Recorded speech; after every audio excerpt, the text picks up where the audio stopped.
ওম শান্তি। 24 এপ্ৰিল 2025 সাকাৰ মহাবাক্য।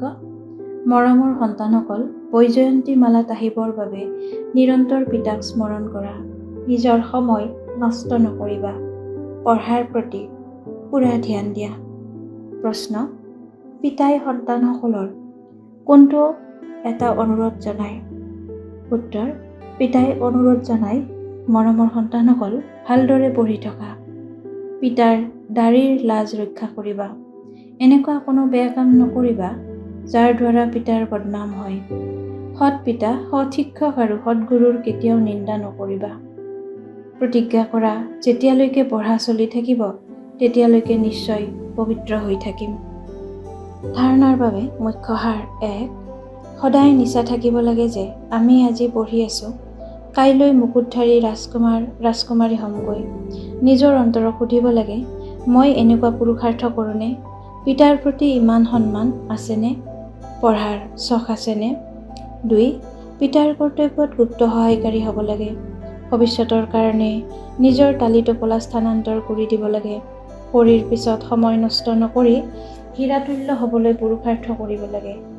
বৰদান: মন বুদ্ধিক নিজৰ মতৰ পৰা মুক্ত কৰি সূক্ষ্ম লোকৰ অনুভৱ কৰোঁতা ডাবল লাইট হোৱা। কেৱল সংকল্প শক্তি অৰ্থাৎ মন আৰু বুদ্ধিক সদায় নিজৰ মতৰ পৰা খালী কৰি ৰাখা। তেতিয়া ইয়াত থাকিও সূক্ষ্ম লোকৰ সকলো দৃশ্যাৱলী এনেকৈ স্পষ্ট অনুভৱ কৰিবা যেনেকৈ জগতৰ যিকোনো দৃশ্য স্পষ্ট ৰূপত দেখা পোৱা যায়। এইটো অনুভূতি কৰিবলৈ নিজৰ ওপৰত কোনো বোজা নাৰাখিবা। সকলো বোজা পিতাক দি ডাবল লাইট হোৱা। মন বুদ্ধিৰে সদায় শুদ্ধ সংকল্পৰ ভোজন গ্ৰহণ কৰা।